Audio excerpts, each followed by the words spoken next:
Bismillahirrahmanirrahim. Assalamualaikum warahmatullahi wabarakatuh. Alhamdulillah anak-anakku sekalian, hari ini kita bertemu kembali untuk melanjutkan pembahasan kita, melanjutkan pelajaran kita tentang fikih, khususnya di kelas 5. Kita akan melanjutkan tentang bab zakat, dimana sebelumnya kita sudah membahas tentang zakat. Jadi zakat itu terbagi dua, ada zakat fitrah, ada zakat mal. Dimana zakat fitrah sudah kita pelajari di pertemuan sebelumnya. Jadi sekarang kita akan membahas tentang zakat mal.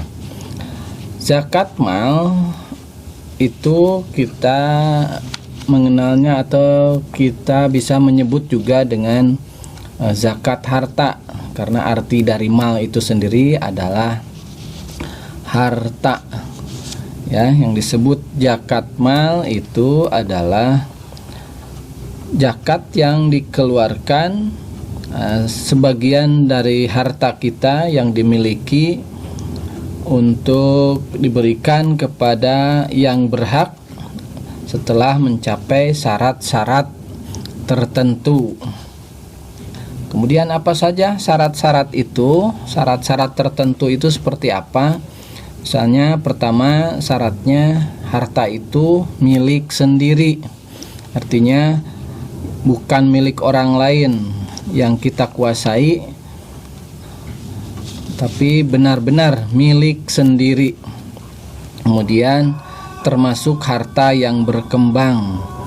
Artinya hartanya itu bisa bertambah,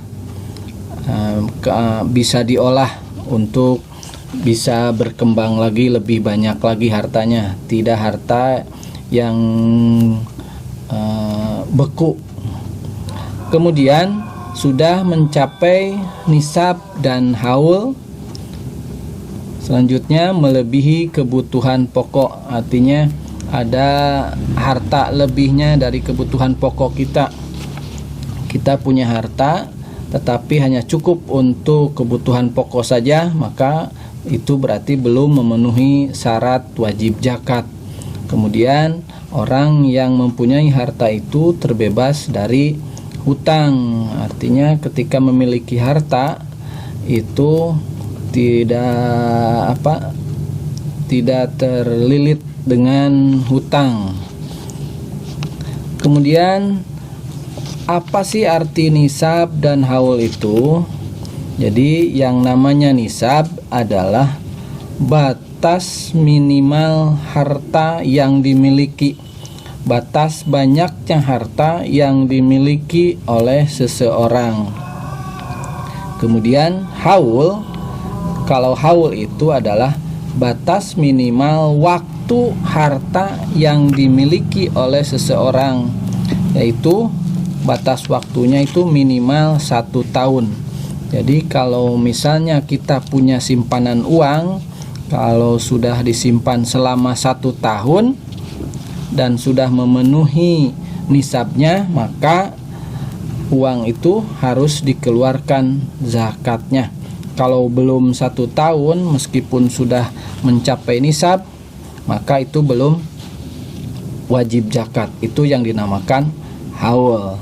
Kalau nisab itu batas minimal banyaknya harta, kalau haul itu batas minimal waktunya. Kemudian apa saja sih yang wajib dizakati?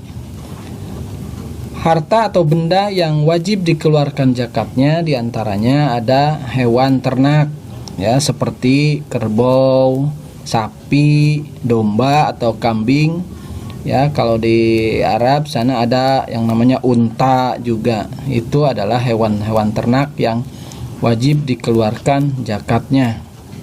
Kemudian ada emas, perak, dan uang.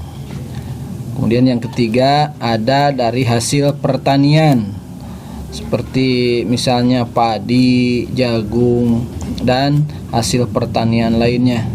Kemudian ada zakat dari perdagangan. Yang terakhir adalah zakat rikas, artinya temuan, barang-barang temuan. Kalau kita bilangnya sering kita kenal dengan nama harta karun. Kemudian apa sih hikmah dibalik menunaikan zakat itu? Jadi hikmahnya ada beberapa, yaitu pertama, untuk membersihkan diri orang yang berzakat, yaitu membersihkan dari perbuatan-perbuatan yang tidak berguna. Kemudian yang kedua adalah mensucikan dari harta benda yang dimilikinya, karena harta yang kita miliki itu ada hak-hak orang lain yang harus kita keluarkan. Itulah untuk mensucikan dari harta kita itu, untuk membersihkan.